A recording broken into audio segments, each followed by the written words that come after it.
Right, we are sitting down today with the man of the moment, Leo Prinsloo himself. Leo, welcome here. Thank you very much. We've decided to have this talk regarding this incident that has now gone viral all over the world, just to shed some light on it and get Leo's perspective on this and obviously get the correct message out there, the one without the sensation, the one without all the tales, the one without all the keyboard warriors, and hear from the man himself what went down that day, and also a bit more behind this. So let's say something like Leo Unplugged. So Leo, your version, what would be your opening statement? What would you like to say to start with this conversation? Thanks, Dion, for the opportunity. This thing has been really crazy. It's something that we never anticipated to happen. If everything went right, it shouldn't have happened. The video shouldn't have came out in the first place, but now it did, and it's all over. Everybody, all over makes me the hero. It's been an on and off thing for me to do that type of operational deployment. I'm more in the training line of things, but from time to time I do it. The real heroes out there is the brave warriors of cash in transit, companies, armed reaction, policemen that runs to these type of situations on a daily basis. They fight one day, the next day they need to go back, and those are the real heroes in the bigger scheme of things. My situation maybe highlighted the issue and the crime pattern and problems that we are facing in South Africa, and maybe it's an opportunity to highlight it to the world and to people that's not familiar with what is happening. But myself and Lloyd did what we had to do. We were tasked to escort that valuable asset courier vehicle, and like many other companies and CIT robberies and CIT protection teams, they get under fire. It happens weekly, almost daily. There is battles being fought on the streets of South Africa where hundreds of rounds are being fired in a single incident, and you can't refer to it as an incident. It's war.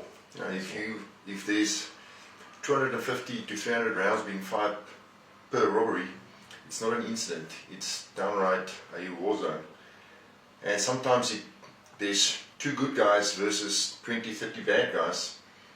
Sometimes they manage to survive. Sometimes they don't.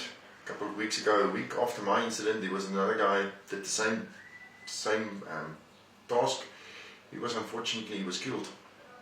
But that, the unfortunate thing is that doesn't reach the media, and that's the sad part that's from this whole incident. There's a big hype about one incident, and all the others just go by the wayside and never gets out there. And people think this is an isolated incident, which it's absolutely not. To me, that's one of the things that I found. All these news agencies we've been talking to over this past week, everybody asked me this one question: how often does this happen in South Africa? And I don't think that the public actually realizes the gravity of the situation that we are in. They don't realize what you just said, the war that we're fighting. They don't understand how often these things actually happen.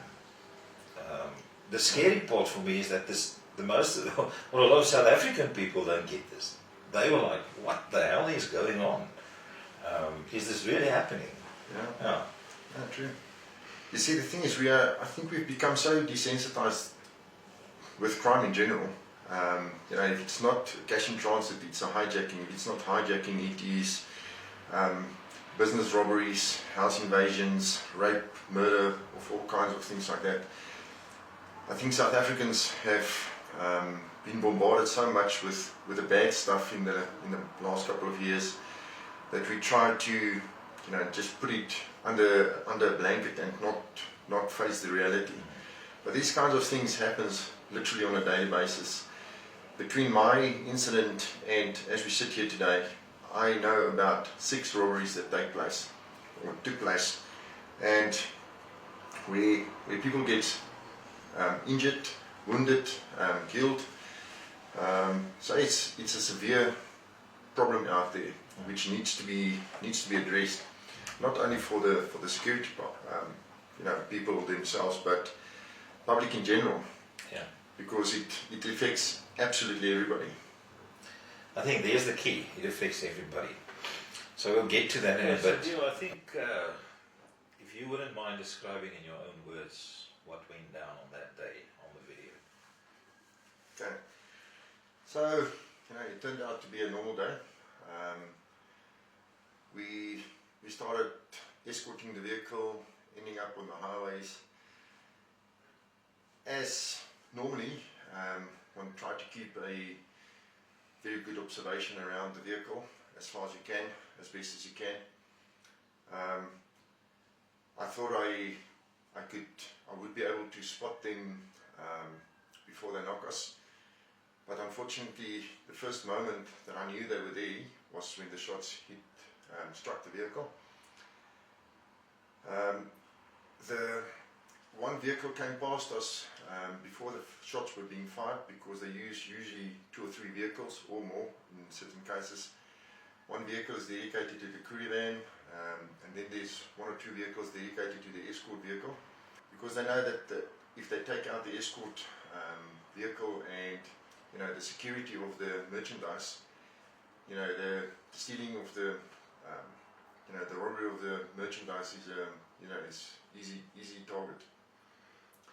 So the bucket got past us, and the next thing I heard was the gunshots. I had a look in my mirror. I saw where they were. They were on my 4-5 o'clock area.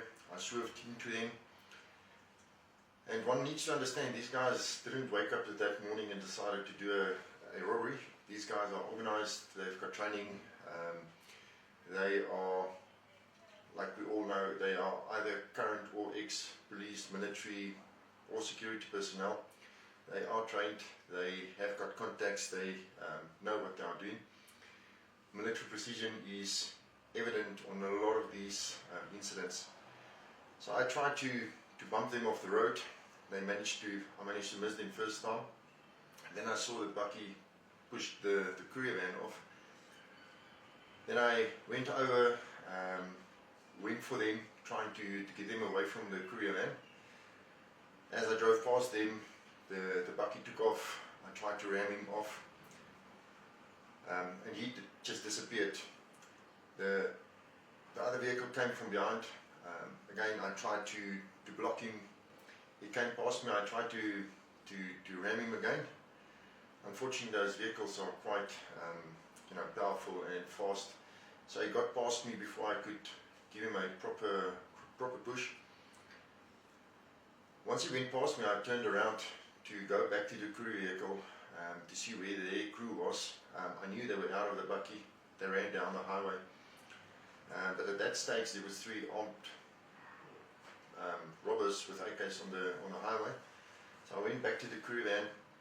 As I got to it and I looked back, the Audi turned around and he parked broadside into the highway.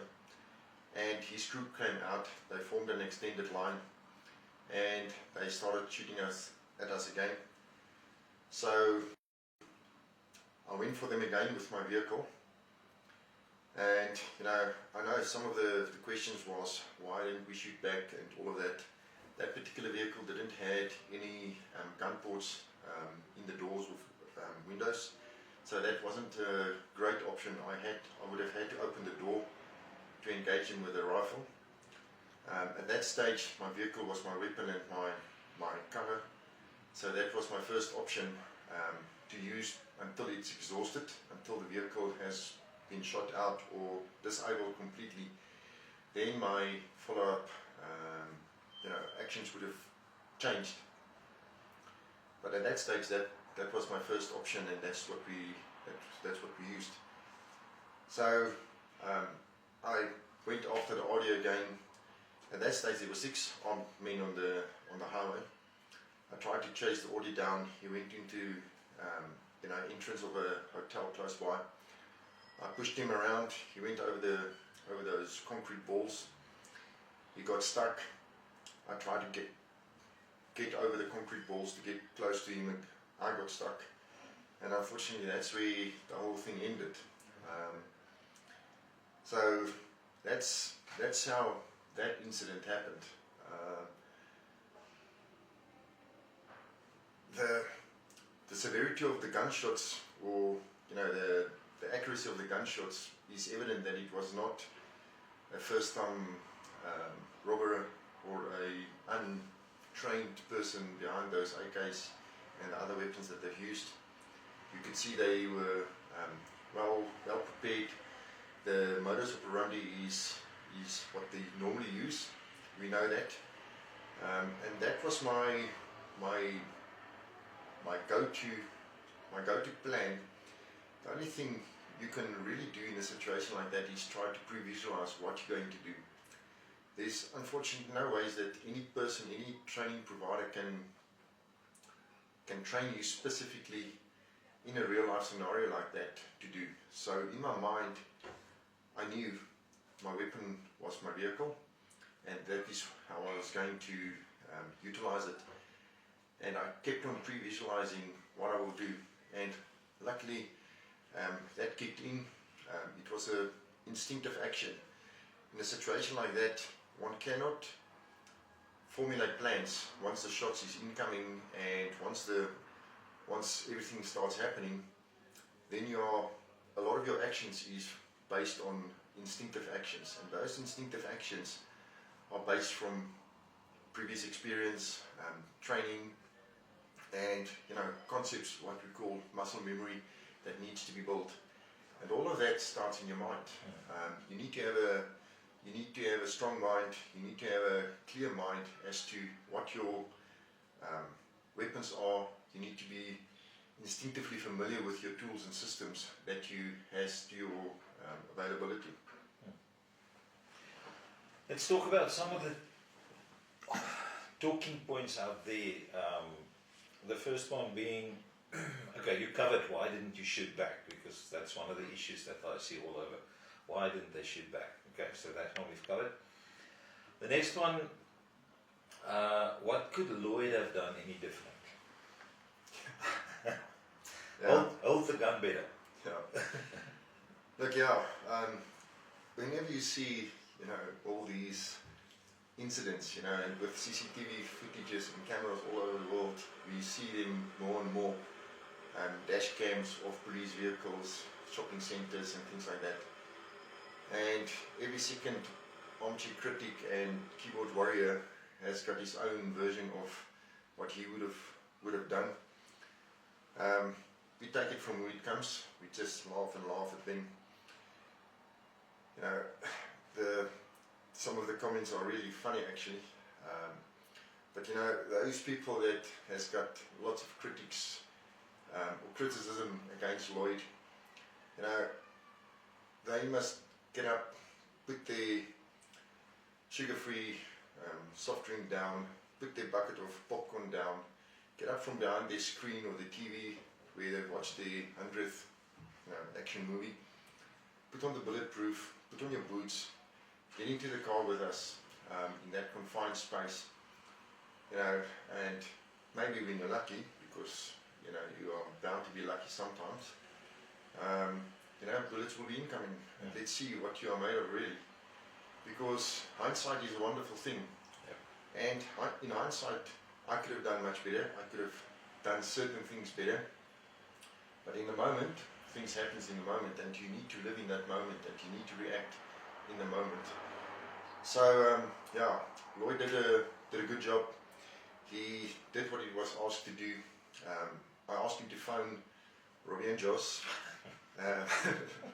By name, they are very famous Unfortunately, there was scramblers and cell phone scramblers and blockers and all those type of things. And those type of equipment is available to the bad guys. So he couldn't make the call. What else should he have done? Like you said, should he have held the gun better? There was not an opportunity for him to get out, run, shoot, or do anything.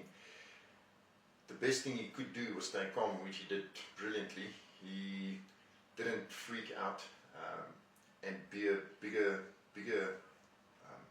burden on me, trying to keep the car on its wheels. So, for a guy that worked fourth day in the company and on the fourth day, or first week in the company, fourth day in a gun battle, he did exceptionally well. Hats off to him. I think so too. Okay, Leo, another question that came up was, why use the cell phone? Why not use radios? I'm getting quotes for radios from all over the world.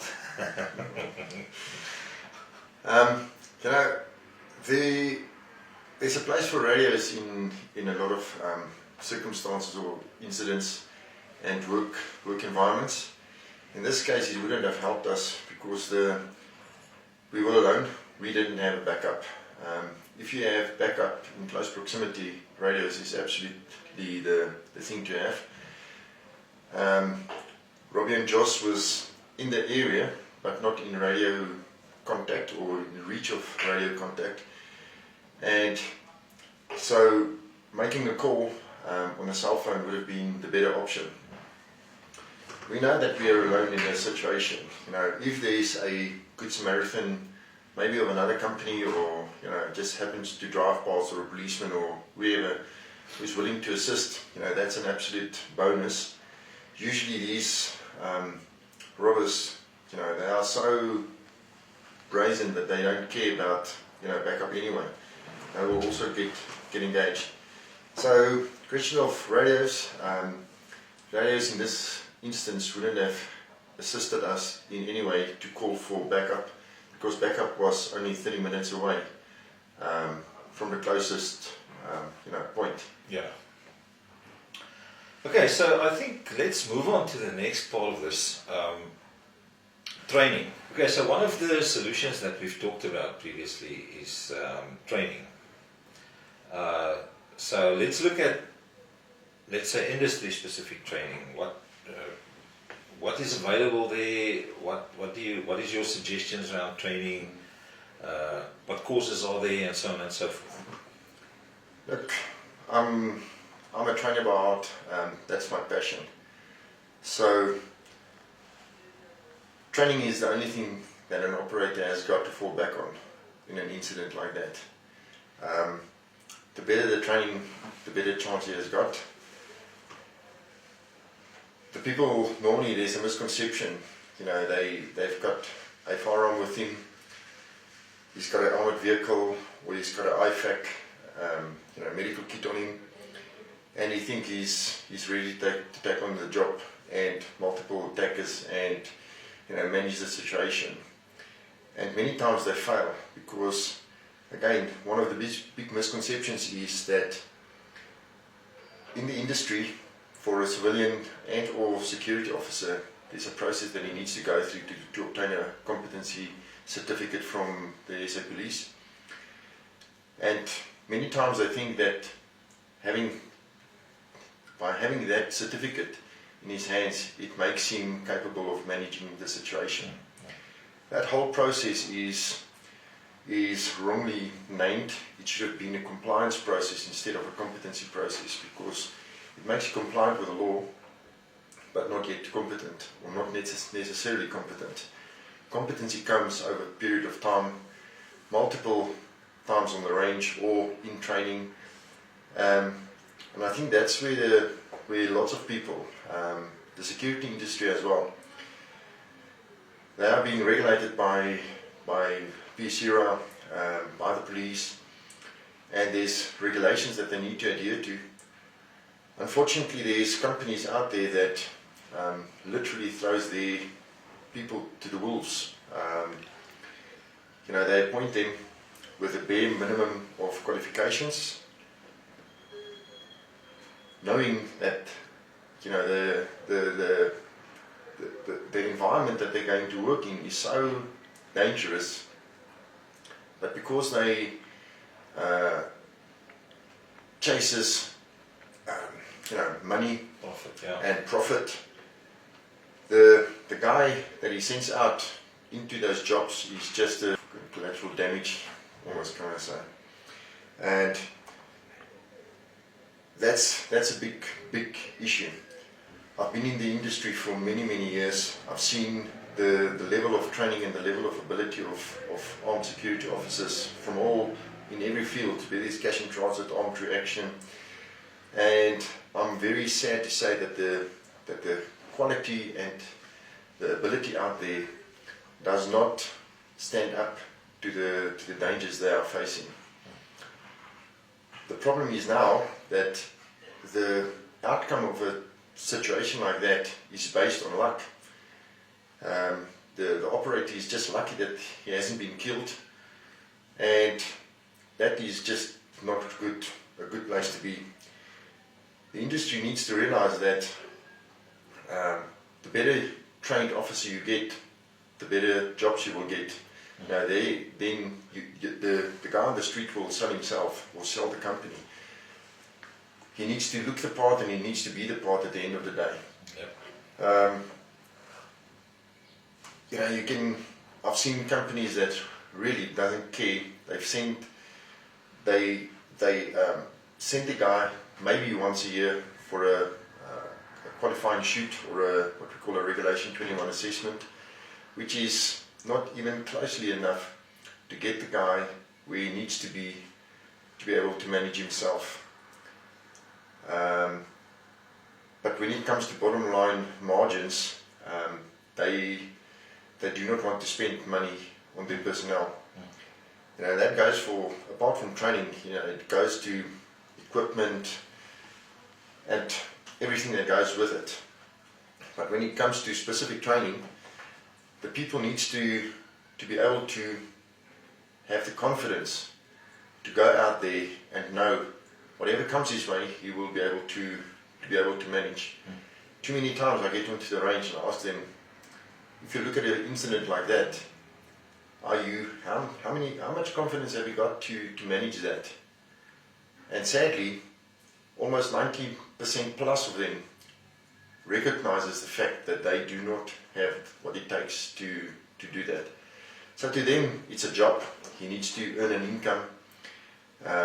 And knowingly going into a potential gunfight every single day and still do it, still put on the bulletproof day after day, it's just amazing. But desperateness and financial tough times calls for desperate measures at the end of the day. Yeah, but I think definitely security companies need to start investing in their people and need to start upscaling them, because we are faced with a growing threat. As you said previously, these guys are trained. These guys come with intent. And just to maybe put that into perspective, people would ask me, but why cell phones? It's easy maths, You steal 100 cell phones with 10,000 rand each. Okay, do that 4 times a week. Yeah. Do that 4 weeks a month. Crime actually pays in South Africa. That's the issue. Crime pays in South Africa, and he buys guns, and he buys drugs, and he buys cars, and he buys all these other kinds of things.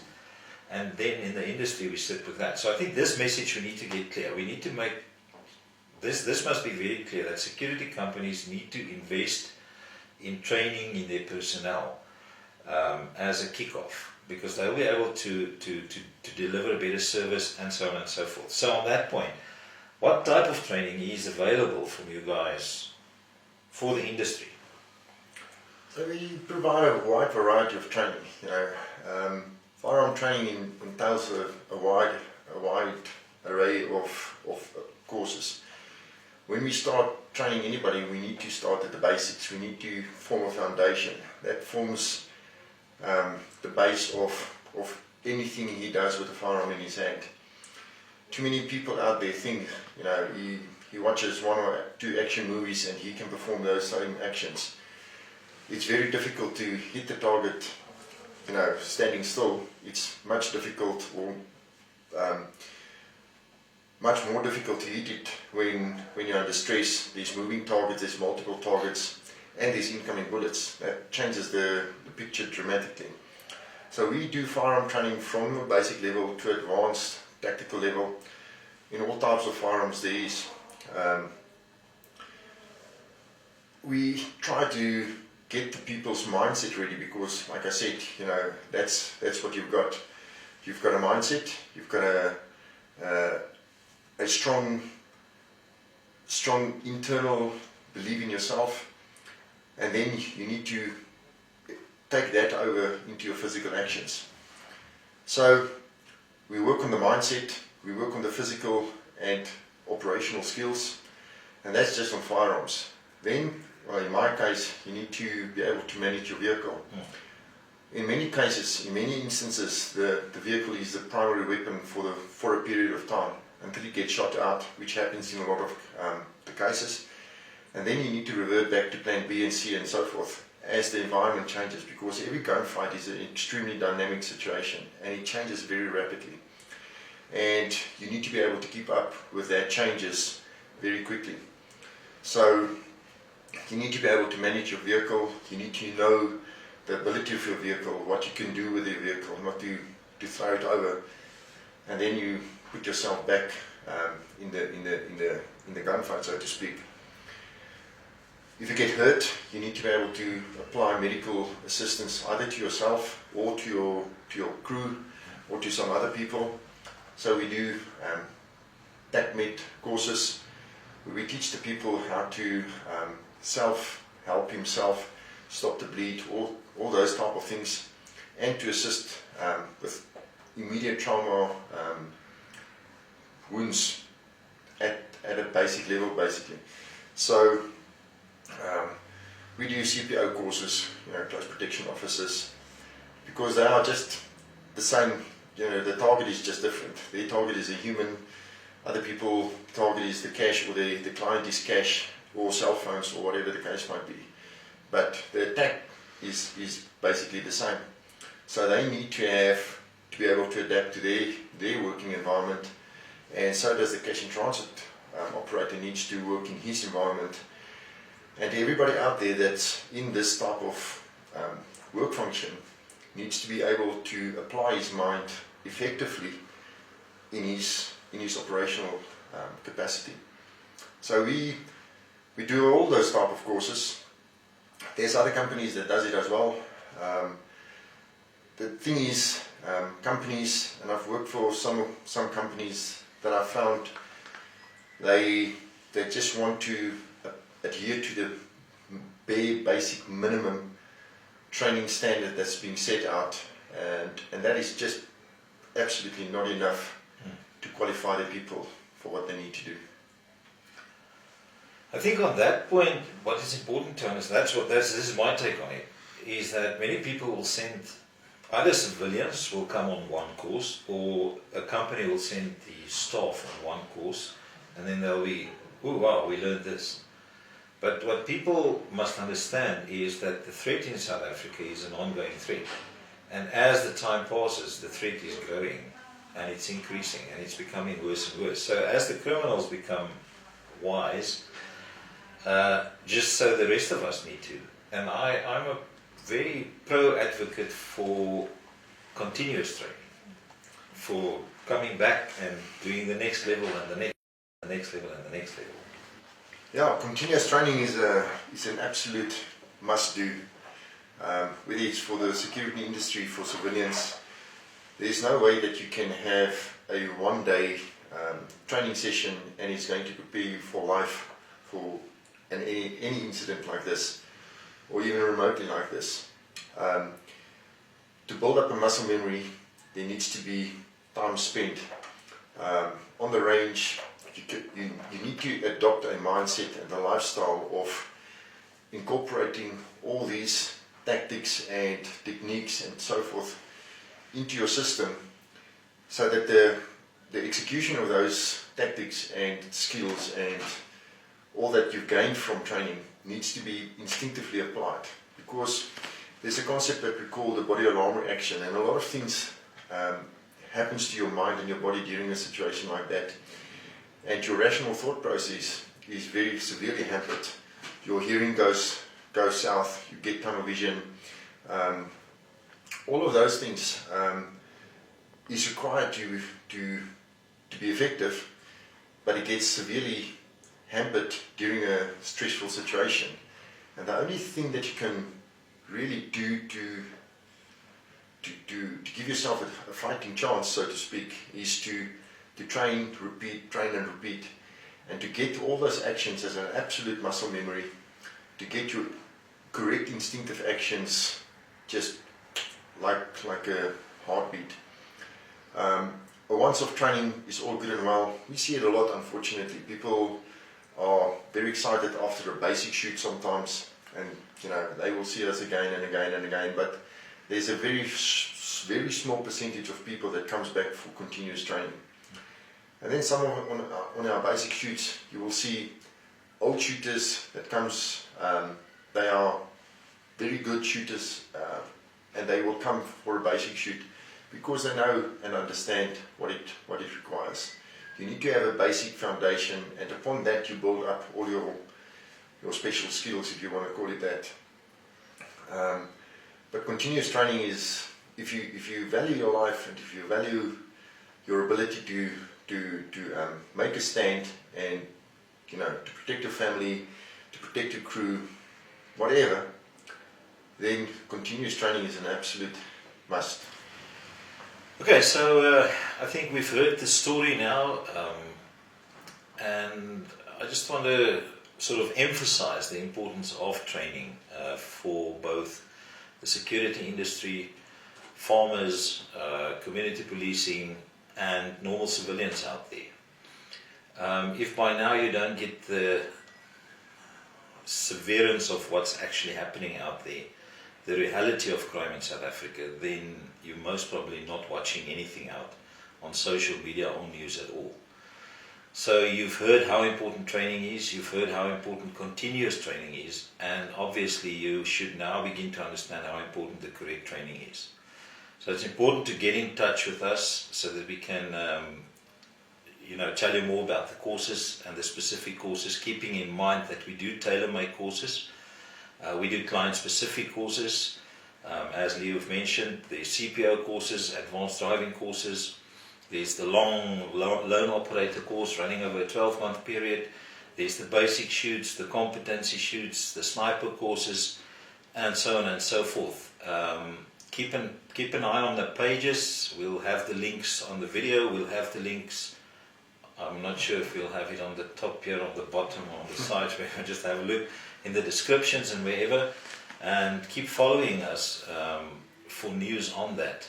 So Leo, I just want to thank you for your time, and hopefully we got the message out now, and we can carry on with life as it is. Last words from you.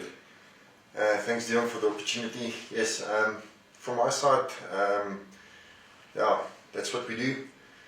We try to give a person a fighting chance out there. I've been overwhelmed with support from all kinds of social media platforms. It's really been a humbling time in my life where from across the world people has contacted us, sending us well wishes and all of that. It's impossible for us to answer everything and every single one of them. To everybody out there, thanks a lot. It really means a lot to us. And stay safe, watch your six, and look after yourselves. All the CIT guys, this one's for you. Yeah.